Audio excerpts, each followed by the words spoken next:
Со утринска молитва во џамиите, муслиманските верници го слават Рамазан Бајрам. 12 години од загинувањето на армиските резервисти кај Карпалак. Во Прилеп нов споменик. На Карпалак скромно одбележување. Без вода на плюс 40.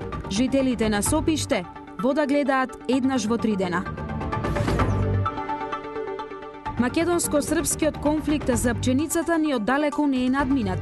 Србија со нов ултиматум. Македонија за 10 дена да ја укине мерката за ограничен увоз. Добар ден, почитувани, дневник во 17 часот, во него и за останатите информации. Половина Македонија во портокалова фаза. Топлотниот бран ќе трае до викендот. Чешка пред нови избори. Техничката влада на Руснок ја изгуби довербата. Комплетирана е постапката за осигурување на Антик. NBA дозволи да настапува за македонската кошаркарска репрезентација. 12 години по Карпалак. Државата да постави спомен обележје покрај плочата со имињата на загинатите, побараа дел од семејствата на загинатите 10 прилепски припадници на АРМ во местноста Карпалак на автопатот Тетово Скопје во 2001 година. Според нив и 12-тата годишнина од настанот се одбележува скромно и несоодветно. 12 години по Карпалак, сеќавање во помен на 10-мината загинати војници, се положи цвеќе пред плочата поставена на местото на несреќата на автопатот Тетово Скопје. Овој ден и по 12 години се одбележува недостоинствено. Се уште никој не постави споменик во чест на загинатите, реагираат од Сдруженијето Прилепски бранители. Ние, како Сдружение на Прилепски бранители, имаме една желба. Сите бранители од Македонија да се соединиме во едно здружение, како би биле по-силни. Сакаме да одадеме длабока почит кон загинатите на Карпалак 2001 година, а на младите да им порачаме дека храброста на овие млади луѓе треба да им биде пример во животот како се сака и брани татковината. Но дојдовме да им одадеме почит, било да не се повтори никогаш во историјата на македонскиот народ, затоа што обединети и силни сме многу појаки и треба државата да даде одредено признание на овие луѓе. На ова место споменик нема. Мада и еден обичај камен кај што ќе положиме цвеќето и запалиме цвеќите на место на банкината да би на своје одредиште. Се поклонија представници од кабинетот на председателот, представници од владата, генерал штабот. На годишнината не присуствуваше министерот за одбрана Талат Џафери. На 5 дена пред подпишувањето на рамковниот договор, на 8 август 2001 година, беа гранатирани 5 возила со 120 резервисти на Прилепскиот конвој. 12 годишнината од случувањата кај Карпалак се одбележува и во Прилеп, каде што општина Прилеп во чест на бранителите кои го дадоа својот живот за татковината, го откри новиот споменик Прилепски бранители. Високиот модерен споменик, лоциран среде кружниот тек на булеварот Гоце Делчев, кај основниот суд, ја символизира вечноста на делата на сите прилепски херои. Одбележувањето на 12 годишнината од масакрот кај Карпалак во Прилеп почна вчера со положување цвеќе пред спомен обележјето во кругот на касарната Мирчацев. Денес цела Македонија им се поклонува на своите херои, кои се ставија во одбрана на нашата татковина, дури по цена на нивниот живот. За секогаш ќе го чуваме нивниот спомен и нивната слава ќе биде вечна. Пред изгреј сонце се наполнија џамиите. Исламските верници денеска го слават Рамазан Бајрам, еден од најголемите празници во исламскиот свет. По едномесечниот пост во кој верниците се воздржуваат од храна и пијалоци од зора до зојди сонце, утрово во сите џамии се служеше утрински Бајрам намаз. Со утрински намаз и молитва во сите џамии во земјава утрово исламските верници го означија отпочнувањето на Рамазан Бајрам, еден од најголемите празници во исламскиот свет.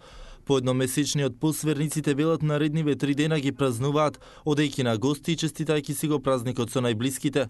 Празничен ден изгледа, ќе одиме дома и ќе имаме што идеме во гробиште и посветуваме гробиштата што се починати со ним.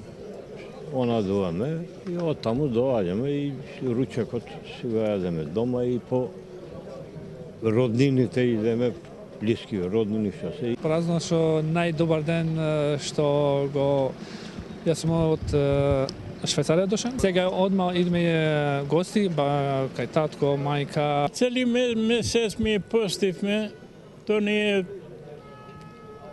останало од пред 1500 години. Ни доаѓаат гости, одиме гости, причекуваме. Рамазан Байрам е ден кога се сретнуваат моќта на богатите со слабоста на сиромашните во љубов, милост и правдина. Ден кога сиромашните се радуваат со удобностите на животот. Ден кога роднините се сретнуваат со благодет и внимание еден кон друг. Среќен Фитер Байрам, Гзор Фитер Байрамин, Барам Бубрак Олсун. Ова се честитките кои исламските верници си ги упатуваат токму денес на овој ден по изгреј сонцето. Рамазан представува 9-тиот месец во лунарната година и карактеристично е за него што секоја година се поместува за 10 дена. Според Куранот кој е објавен во 610 година, токму во најсветиот месец за муслиманите Рамазан има 4 димензии: духовна, морална, солидарна и здравствена. Верниците веруваат дека празникот во секој дом носи полни раце дарови, милост и берикет. Во текот на рамазанскиот пост муслиманските верници се обврзуваат да даваат садакутул фитер милостина на сиромашните. Фитерот треба да се даде пред утринскиот Байрам намаз, а ако некој тоа не го направи, се обврзува фитерот да го даде во текот на годината. Некаде со луксузен шопинг, некаде со скромна домашна трпеза, но секаде со молитви за среќа и благосостојба. Вака се одбележува Рамазан Байрам во светот. Никаде побогато, никаде поскромно, муслиманскиот свет денеска го прославува Рамазан Байрам. Илјадници купувачи ноќта пред Рамазан ги преплавија трговските центри во Дубај, во подрага по подароци во очи Фитер Байрам. Облека, парфеми, накид, се продава по пониски цени. Собствениците на продавници цела недела пред празникот работат 24 часа и им нудат попусти на купувачите дури до 75%. Според изјавите на стопанствениците, минатата година акцијата Пазар за Рамазанската ноќ привлекла повеќе од 50.000 посетители, а оваа година се очекуваат од 80 до 100.000 посетители. Нема друг трговски центар во Дубај кој организира ваква акција во периодот за Рамазан. Затоа смисливме идеја да им се дозволува на купувачите да купуваат што сакаат во било кое време. Ова е време за купување и ние заработуваме доста солидно. Можеби продажбата се зголемува за 200%. Во Турција за време на празникот се организираат пазари на кои масовно се продаваат сладки и бомбони и оваа појава со текот на времето станала традиција. Возрастните повеќе го практикуваат стариот начин на прославување во кругот на семејството, а младите сакаат да шетаат по пазарите. Но секаде нема луксус и изобилие. Палестинските жени во Газа, во недостиг на финансии, плин или електрична енергија, штедат пред празникот и потоа скромно во домашни услови ги подготвуваат традиционалните празнични трипази. Но секаде нема луксус и изобилие. Палестинските жени во Газа, во недостиг на финансии, плин или електрична енергија, штедат пред празникот и потоа скромно во домашни услови ги подготвуваат традиционалните празнични трпези. Не знам сега што да правам, снема плин, а без плин не можам да ги направам ни колачите, ниту тортата. Навистина не знам дали ќе можам да продолжам да готвам. Сиромашни или богати, желбата на сите им е иста, да има мир, спокојство и слога за празникот, иако за жал реалноста е поинаква и на најголемиот свет празник на муслиманите немирите не стивнуваат. На првиот ден од Рамазан Байрам 10 жени загинаа при експлозија на гробишта во источниот дел на Авганистан, а председателот Хамид Карзај ги повика талибанските бунтовници да ги прекинат нападите. Убиство во Чаир. Двајца повредени во пресметка со секири и пушки во Кондово. За овие информации во продолжение на дневникот.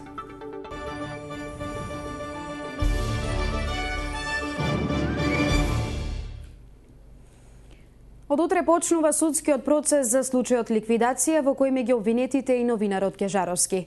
Правните експерти спорат како е можно новинар да одговара за откривање на идентитет на заштитен сведок, а да не одговара службеното лице кое му ги дало информациите. Утре започнува судскиот процес за обвинетите во случајот ликвидација, меѓу кои е и новинарот Томислав Кежаровски. Според обвинението, Кежаровски ќе одговара за неовластено оддавање на информации и податоци за сведоците, соработниците на правдата, жртвите што се јавуваат во својство на сведоци и нивните блиски лица. Членот 42 од Законот за заштита на сведоци вели, тој што спротивно на закон ќе ги оддаде вистинскиот идентитет, домот, престојувалиштето на лицата, како и други информации што може да доведат до нивна идентификација, која би им го загрозила животот, здравјето, слободата, физичкиот интегритет или имотот, ќе се казни со затвор од најмалку 4 години. Според овој закон, анализираа дел од експертите, може единствено да одговара лицето кое по службена должност морало да ги држи во тајност податоците за заштитениот сведок. За да можел новинар или било кое лице да ги дознае тие податоци, тој морал првенствено и пред се да ги добие од некого кој што имал обврска да ги чува тие податоци. И затоа се поставува прашањето дали воопшто може, дали постои законска основа за водење на овој тип или кривична постапка по овие основи против ова лице кое што немало можност во прва линија и директно да располага со тие податоци за да биде одговорно за нивно обзнанување. На притворениот новинар по втор пат му беше продолжен притворот. Иако првично беше најавено судскиот процес да започне во септември по одморите, сепак кривичен донесе одлука од утре притворените во случајот ликвидација да одговараат. Неговата сопруга Марина Кежаровска очекува Томислав да добие фер судење и правдата да излезе на виделина. Значи сега веќе не знам на што би можел да влие со сите оние нели работи што му ги терете. Верувате веќе ниту психички, ниту физички не можеме да го издржиме. Верувам, се надевам дека веќе надвладее разумот, дека има фер судење и коректно. На крајот сигурни сме дека ќе излезе правдата на виделина. Домашните и странските новинарски здруженија во неколку наврати побараа да се ослободи новинарот и да се брани од слобода, но одлуката на судот и по втор пат беше останување во притвор поради можност од бегство. Одлука која кривичниот совет можеше да ја преиспита, додаваат експертите. Очигледно дека тие сите решиле да ја водат понатаму оваа постапка и затоа реков, во оваа постапка постои можност за преиспитување на донесените одлуки од страна на повисоките инстанци или на секоја наредна инстанца во судството. Кежаровски се товари за откривање на заштитен сведок во случајот Ореше во новинарски текст објавен во 2008-та. Две лица се повредени по вчерашната вооружена престрелка во Скопско-Кондово. Како што соопшти МВР, инцидентот се случил вчера попладнето, откако расправијата и тепачката меѓу двајца роднини ескалирала при што било употребено огнено оружје. Во тепачката учествували неколку други лица. На лице место биле пронајдени траги од крв, чаури, една автоматска пушка, секира и други предмети кои се употребени во настанот. Во тек се мерки за целосно расчистување на случајот, пошто против учесниците ќе бидат поднесени соодветни поднесоци. 65 годишен маж утрово е пронајден мртов во канцелариите на фирмата Паштрик Промет на улицата Џон Кенеди во Скопје. По целото негово тело имало повеќе огнострелни повреди нанесени од огнено оружје. Увидна екипа од СВР Скопје, истражен судија, јавен обвинител и стручно лице од судска медицина извршија увид. На местото на настанот пронајдени се траги од крв и чаури кои се земени за вештачење, а телото на починатиот по наредба на истражниот судија е предадено за обдукција. Полицијата превзема мерки за расчистување на случајот.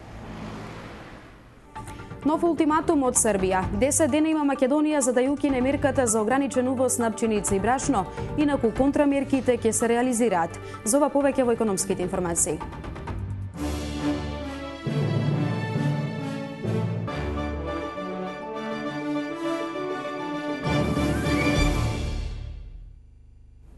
Без вода на плюс 40. Жителите на Сопиште гледаат вода еднаш во 3 дена, па се принудени со протести и блокади да бараат решение за проблемот со водоснабдувањето, кој станува неиздржлив.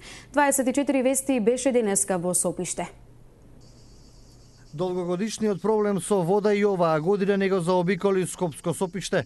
На пеколни температури жителите на оваа општина немаат вода за пиење. Екипата на 24 вести денеска го посети Сопиште да види како овие луѓе се справуваат без основниот услов за живот.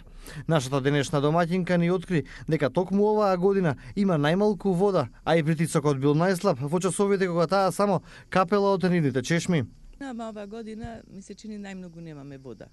Од Сабајле ќе станеме во 6 сато, притисок нема, 7 сато веќе е укината водата.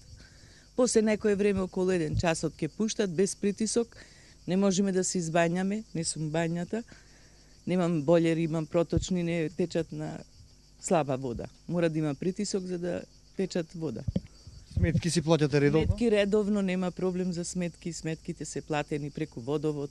Беше обеќано дека ќе имаме вода. А пред само еден месец, првиот човек на јавното предпријатие Водовод и канализација Србиновски изјави дека во Скопје годинава ке нема рестрикции на вода. Признава дека постојат голем број корисници кои се приклучени на диво, доколку екипите на Водовод откријат вакви појави, веднаш ке реагираат. Диви приклучоци се присутни во Скопскиот водоснабдителен систем, тие се реалност. Имаме практично групи кои постојано ги контролираат, меѓутоа имаме периодични контроли каде што поголеми наши екипи одат на лице место, ако има услови за евидентирање на тие диви приклучоци, се вршат евидентирање, ако има навистина злоупотреба, како што има на некои делови во градот, тогаш се врши исклучување на цела мрежа на цели делови и практично не ни остана ништо друго повторно да поднесеме тужби според новиот закон. Веќе крадењето на вода спаѓа кривично дело. Јас колку што знам, ниедно лето немало рестрикции на вода, па се надевам дека и ова лето нема да има рестрикции на вода.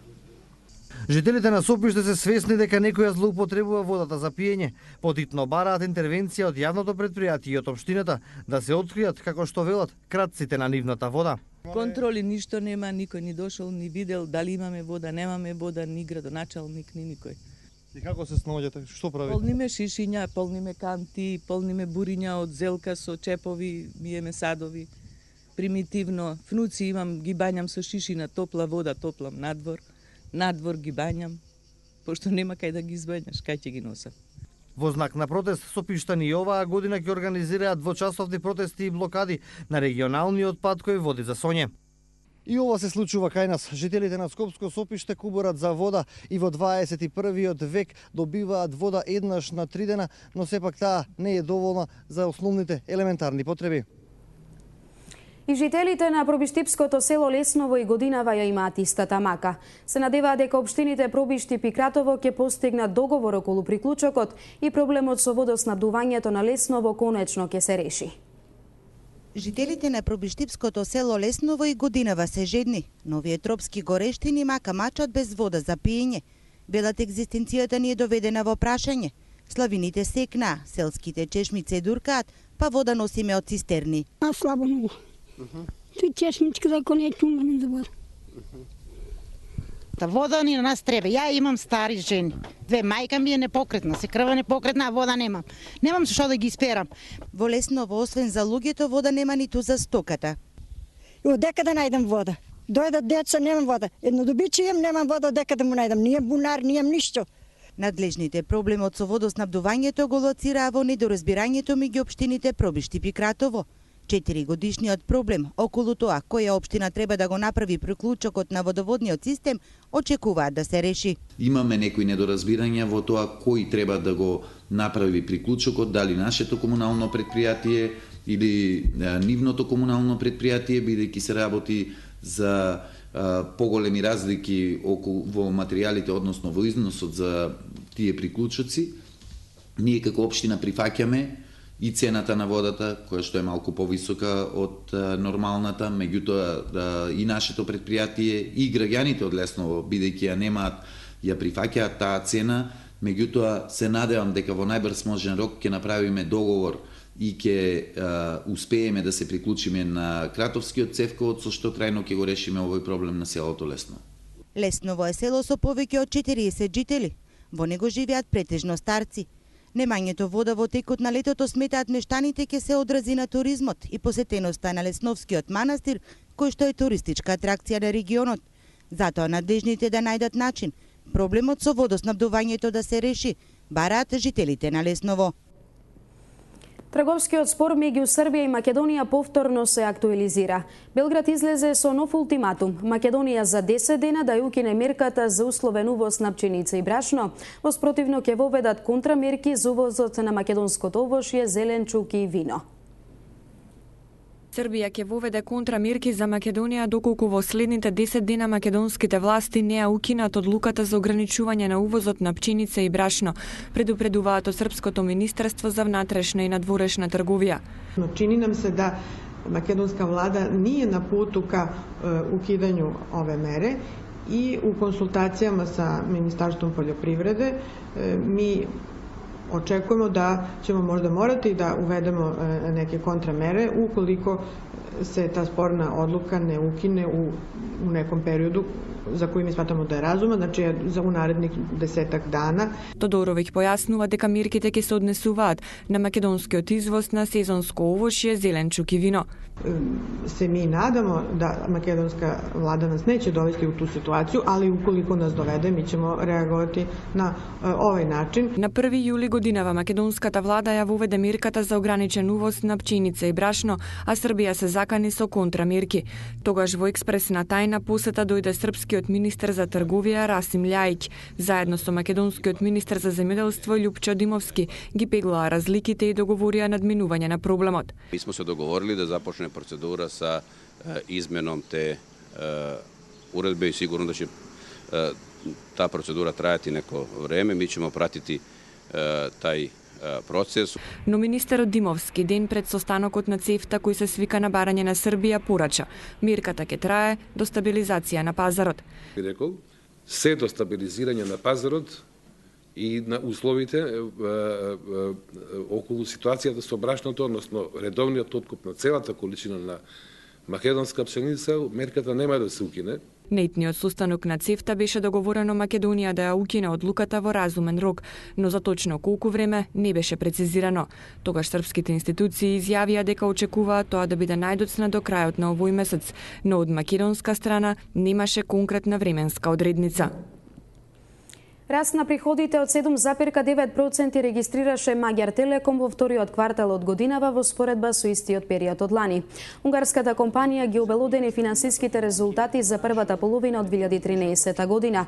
Растот се должи на значително зголемување на приходите од телекомуникацијската дејност, продажба на мобилна опрема и услуги, но значаен удел врз позитивните резултати имаат и од енергетскиот бизнис. Коментирајќи ги резултатите, извршниот директор на Маѓар Телеком Кристофер Матјасен истакна дека условите на пазарот во Македонија и понатаму се предизвик за матичната компанија, посебно истакнувајќи конкуренцијата која со агресивните ценовни практики продолжува да влие врз приходите и профитабилноста. Хрватска инкасирала 9,24 милиарди куни од хотелски приватни сместувања, ресторани и туристички агенции во првите 6 месеци од годинава. Невремето кое ја зафати Франција ќе ги намали количините на вино за годинава, предупредуваат енолози. Во Англија отворена втората поред најголема ветроелектрана во светот која може да произведе електрична енергија за снабдување на половина милион домаќинства. Во продолжение издвојуваме дел од бизнис вестите во регионот и светот. Ова лето Хрватска остварила поголеми приходи од туризмот за разлика од лани.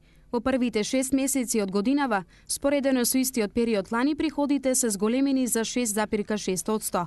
Во исто време на буџетската сметка се инкасирале 9,24 милиарди куни од хотелски и приватни сместувања, ресторани и туристички агенции. По категории најмногу приходи се остварени од хотелските и другите сместувања за туристи, потоа од рестораните и туристичките агенции.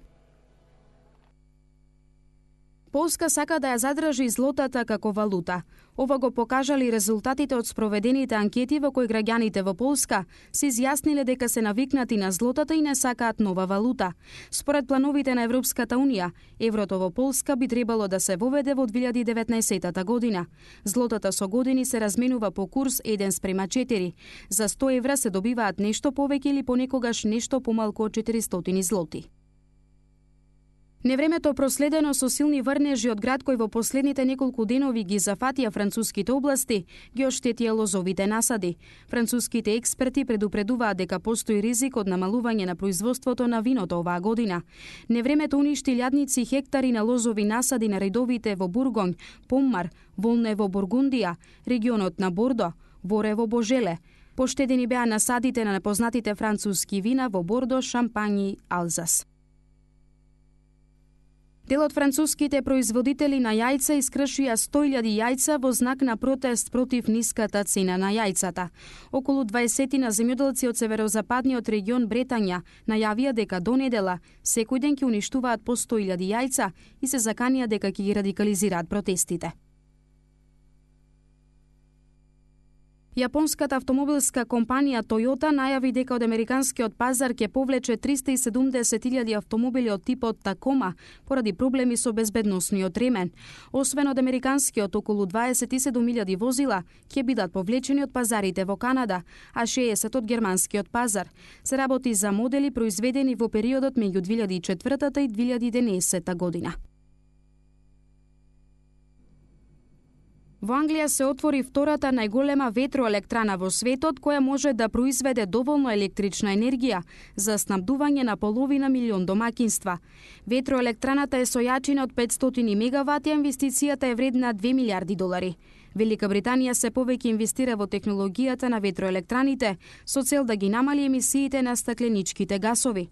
Таа до 2020 година планира да произведува 18 гигавати електрична енергија од енергијата на ветрот.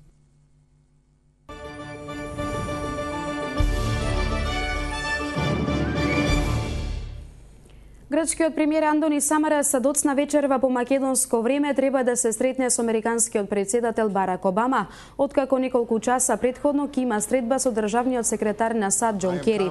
Покрај другите теми на средбите на Самарас со американскиот државен врв се очекува неизбежно да стане збори за спорот околу името. The Washington visit of Prime Minister Samaras highlights the strength of the U.S.-Greek relationship.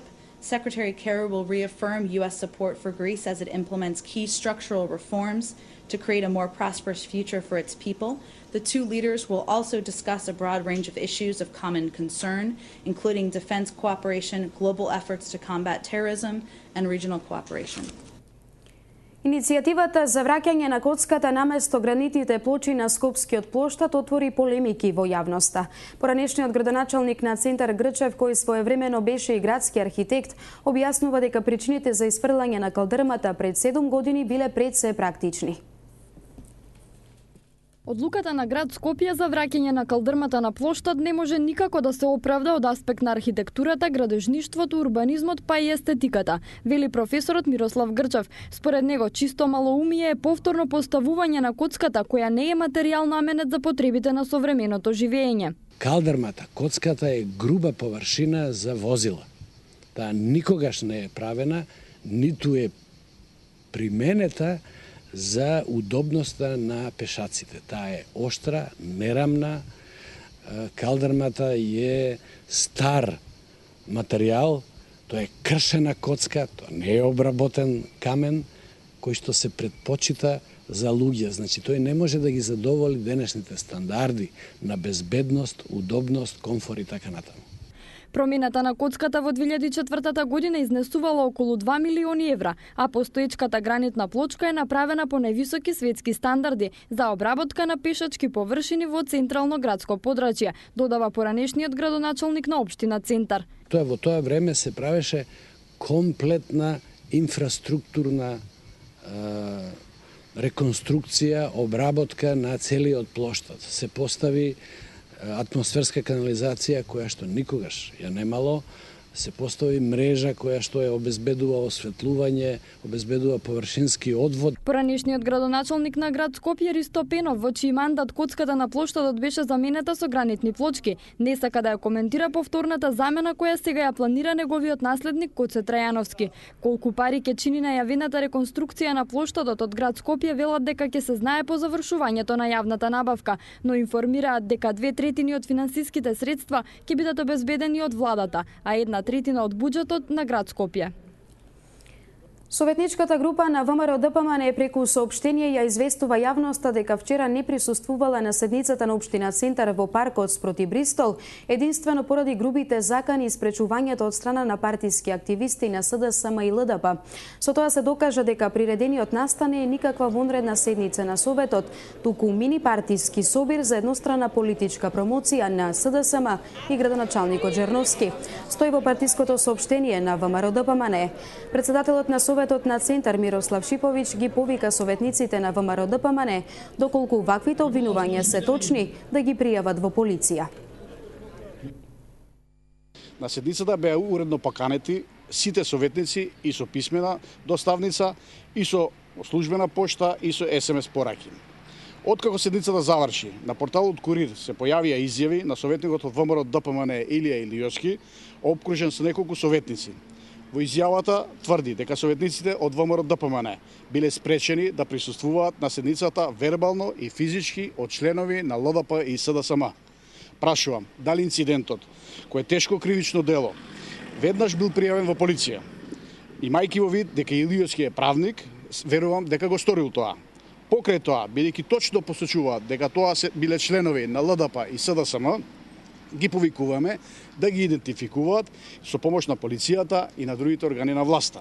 Доколку во рок од 5 дена нема разврска на случајов, ќе сметам дека советниците на ВМРО ДПМН предводени од Илијовски лажат. Во тој случај СДСМ, а имаме властување да кажем и за ЛДП, значи СДСМ и ЛДП ќе поднесат тужба за клевета и нарушување на честа и угледот на член на СДСМ и ЛДП. Половина Македонија денеска е во портокалова фаза под силно влијание на топлотен бран. Метеоролозите предвидуваат заладување дури викендов. Повторно се вклучи метеоалармот на Управата за хидрометеоролошки работи. Нов топлотен бран ја зафати Македонија. Осоговско-Малешевскиот, Охридско-Преспанскиот и Полошкиот регион се во портокалова фаза со температури до 40 степен. Според синоптичарите, денес и утре во поголемиот дел од земјава ќе биде како подвршник. Овие фази се дефинирани во однос на некои просечни и максимални температури што ги имаме во одредени подречја, така што доколку имаме отстапување од овие температури, значи доколку отстапувањата се помали, се прогласува жолта алертна фаза, додека доколку отстапувањето е поголемо во однос на некои просечни или нормални температури. Денес температурите ќе се движат помеѓу 32 и 39 степени, додека во текот на утрешниот ден помеѓу 33 и 39 степени. Во Скопје, според метеоролозите, живата во термометарот се искачи до 38 степен. Празнично или поради топлото време, градот денеска осамна полупразен. Ниту топлото време и пеколните температури не ги примамија скопјани денеска да ги посетат градските плажи. Дали нефункционалноста или загадената вода на Вардар се причина тие и ова лето да останат без посетители. Поради високите температури, Министерството за здравство повторно даде превентивни препораки. Се препорачува денеска и утре да се ослободат од работни обврски бремените жени и лицата постари од 60 години. Работодавачите да го реорганизираат работното време за градежните работници и лицата кои работат на отворено, со тоа што ќе се избегнуваат активности во периодот од 11 до 17 часот. Единиците на локалната самоуправа, Црвениот крст и центрите за социјални работи да имаат поактивен пристап и помош на постари, изнемоштени лица и бездомници. Хроничните болни лица редовно да ја земаат препишаната терапија во консултација со матичните лекари. Жештините според синоптичарите ќе траат денес и утре. Разладување најавуваат за викендот, кога температурите треба да паднат за 10 степени.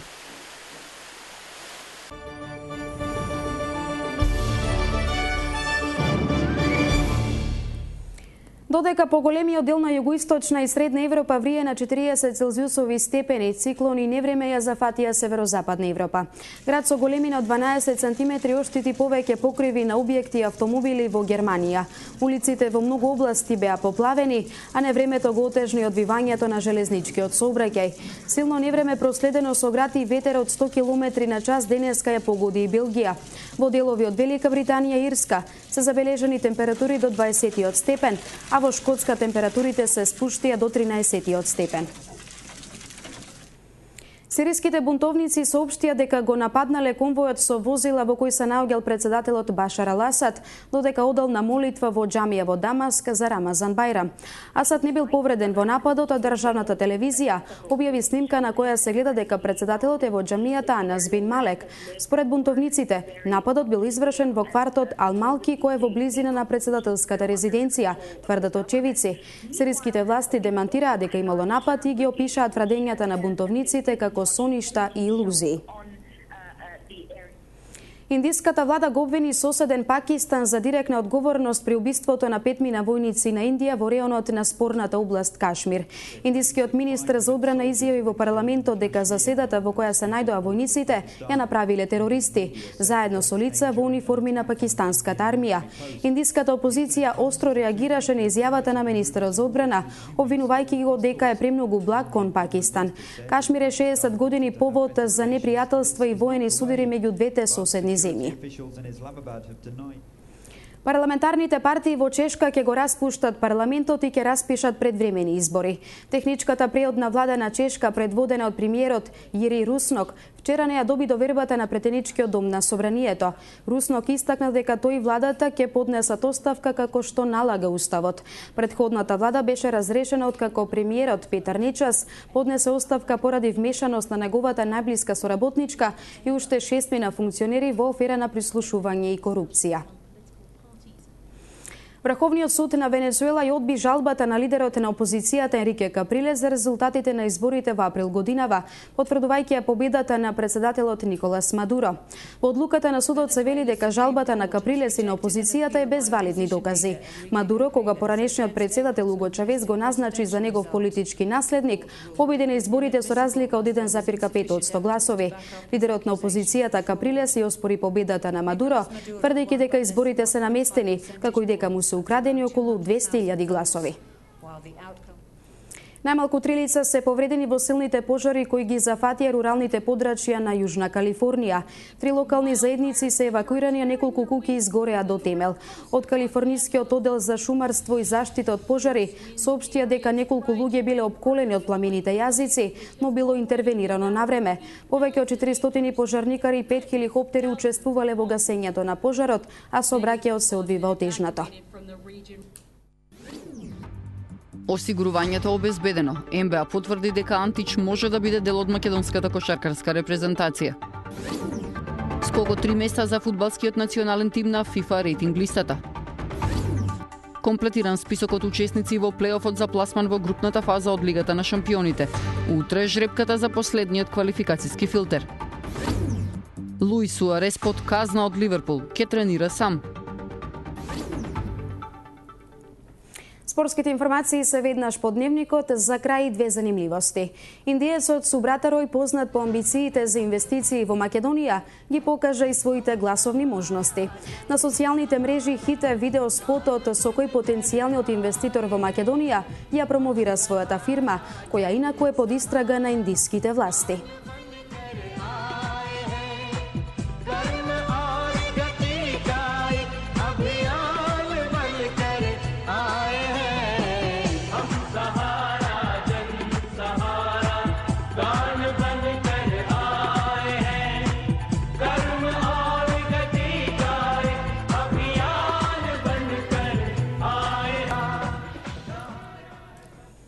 Ретки или густи, виткани или прави, долги или кратки. Мустаките се гордост на секој маж во Пакистан.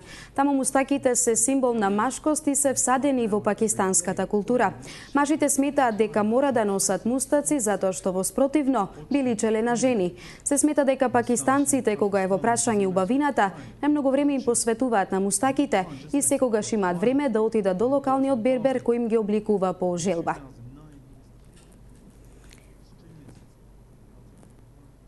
Тука е крајот на дневникот во 17 часот. Останете со 24 вести да ги проследите спортските информации. Ви благодарам за вниманието. Пријатно.